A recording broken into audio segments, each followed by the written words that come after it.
The suitcase, the betrayal, and the billion-dollar lie. They didn't just break me. They built my prison and handed me the blueprints. 7 months ago, I was Sarah Miller with a steady gig, a killer apartment, and a fiancé I was ready to spend my life with. Now I was crashing in a weekly rate dump, surviving on microwave popcorn and canned chili, trying to make my meager freelance coding work cover the next week's rent. My fiancé, Leo, had been secretly sleeping with my childhood best friend Chloe for who knows how long. When I caught them, everything imploded like a controlled demolition. I was let go from my job within a fortnight. The legal split left me with zilch. Friends scattered. I went from comfortable stability to scraping the bottom of the barrel in the blink of an eye.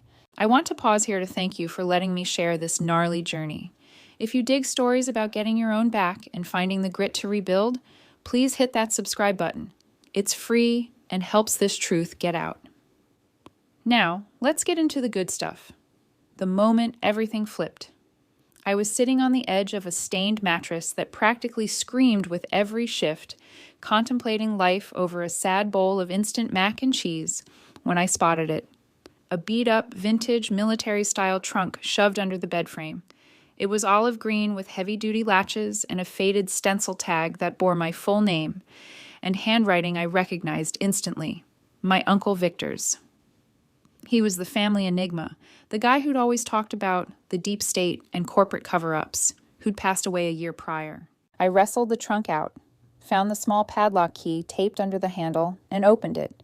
Inside, I discovered $95,000 in crisp bills, a one-way train ticket to Denver, and a folded note. This, the note read, was just operating cash. The real leverage was waiting at the address. When I arrived, the whole picture snapped into focus. The architect of my ruin. "Sarah," Leo said, his voice flat, "we need to talk." Like adults. "Sarah," he rasped, "I tried to warn you, but you thought I was nuts. Your mother and I were building a case against these creeps.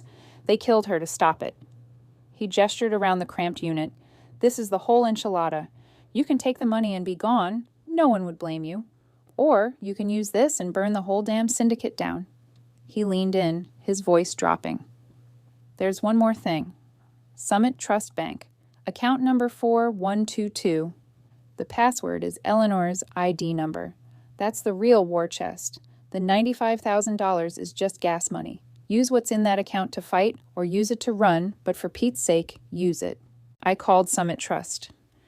After a lengthy hold, the wealth manager informed me that Uncle Victor, through a series of trusts, had left me an estate worth $18 million, stocks, IP rights, and property.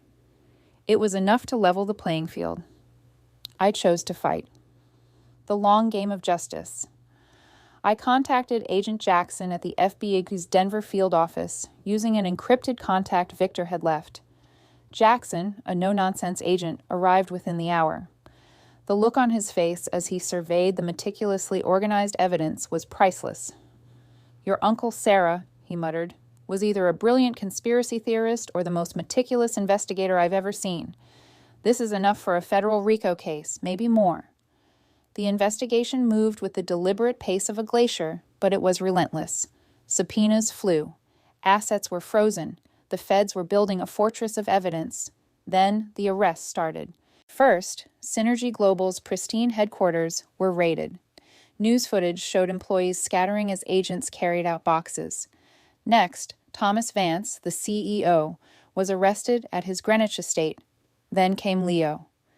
I watched the local news coverage of him being perp-walked from his new office. He looked startled, his arrogance momentarily shattered by the cold reality of handcuffs. 2 days later, Chloe was picked up at a trendy coffee shop in Miami. She was reportedly sobbing, claiming Leo had manipulated her. I knew better. She was a paid participant, not a victim. Even Judge Wallace couldn't escape. He was forced to resign and later indicted for accepting bribes disguised as consulting fees from Synergy Global's shell companies. My annulment went through immediately. The court acknowledged the marriage was fraudulent from the start. The trials were a year-long spectacle. Vance was convicted of multiple counts of fraud, conspiracy, and racketeering. He got 25 years. Leo's trial was smaller, but infinitely more painful. I sat in the gallery and listened to his voice discussing my mother's murder.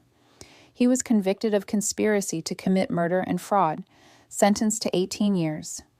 He stared at me when the sentence was read, a look of pure, defeated disbelief. Chloe took a plea deal, turning state's evidence for a reduced sentence of 7 years. She sent a pathetic letter from prison, seeking forgiveness, claiming she grew to care for me. I tossed it. Some bridges need to burn completely. With the $18 million from Victor's trust and the $12 million awarded to my mother's estate in the subsequent civil suit against Synergy Global, which I donated to whistleblower protection groups, I founded the Eleanor Foundation. We fund forensic investigators and legal defense for victims of corporate malfeasance. My new life is messy, complicated, and entirely honest. I still keep the motel receipt from room 108 in my desk. It's a reminder that rock bottom is real, but it's not an end. It's just a place with a terrible view where you decide your next move. They thought they had erased me. They didn't. They just gave me the map to the real fortune, the truth, and the resources to fight for it. The paranoid uncle was right. And his legacy gave me the power to do what they never thought I could. Rise again. Your takeaway. If this story about resilience and taking back control hit home, smash that like button. What was the most shocking part of the reveal for you? Share your favorite moment in the comments below, and don't forget to subscribe and ring that notification bell for more stories of justice and redemption.